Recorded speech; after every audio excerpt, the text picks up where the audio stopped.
I'm starting with my finished piece of embroidery, and I've got an A5 journal. It has a stiff cover and approximately a 1 centimeter thick spine. Now I'm just going to flip that over and fold it in half so that I can find the center of my embroidery piece. And it's enough to just crease it down with your hands because linen creases quite easily. Actually, cotton does as well. Now I'm going to place my journal cover over the center, lay it down, and then I'm going to wrap that fabric around just to see how far it actually wraps around the flaps. Now I don't have all that much fabric there, so I'm just pinching it on either side so that I know where the extra fabric needs to be attached. So I've pinched it there and there. That bottom and top bit obviously will get cut away later. Now these are going to end up being our sewing lines for that extra fabric. Now here's a couple of extra flaps, and I'm just going to mark out the sewing line with a pen so that I can see where I'm sewing. I've pinned those extra flaps together, and I'm just going to sew here and here. Now the extra flaps have been sewn, and I'm just going to trim them on both sides because there was a bit too much fabric. And next I'm going to iron those seams down. So there you go, we've got those extra flaps, and I'm just going to lay that book down again, fold those extra flaps in, and just make sure that everything fits nicely. This is approximately how big I want my flaps to be, so I'm just measuring that off. Mine was about 2.5 inches. I'm going to cut that on both sides, and then I'm actually just going to create a seam. Now I just fold it down with my fingers because linen creases so easily, and then I'm actually going to sew that. Here you go.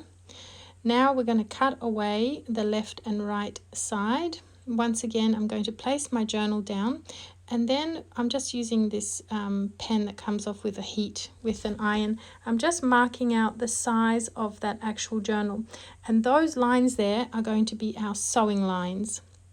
I'm just going to extend those lines, and then I'm obviously going to cut it with a seam allowance. Now I just eyeball that. You can measure the seam allowance if you like. Just make sure that you do allow for the seams. Now we're going to flip that over, fold those flaps in onto the finished side, and then I need a piece of lining which is the same size as that piece.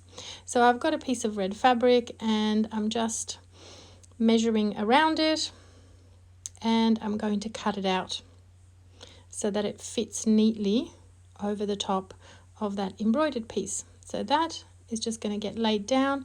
Now I'm going to flip that over because I want to see those sewing lines that I've marked earlier. I'm just going to pin both of the sides just to keep it all intact, and then I'm going to sew along there. There you go, those are the sewn lines, and again I like to trim things, so I'm just going to trim that off, trim off the little corners, and then this is where the magic happens.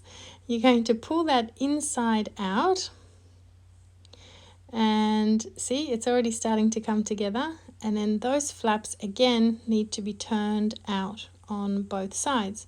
I'm sure you can already see that your journal cover is coming together. Now it's a bit floppy, so I'm going to go away and iron it. There we go, it looks much nicer.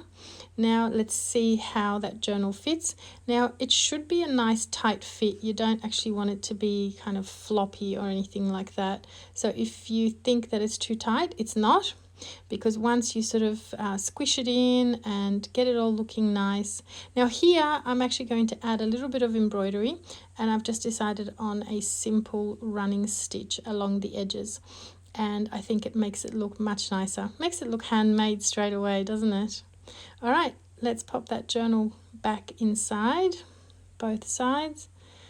Just squish it out, smooth it out if it needs smoothing out, and it is finished. I love the result, and I hope that you really like your result as well. And here's some other of my journals.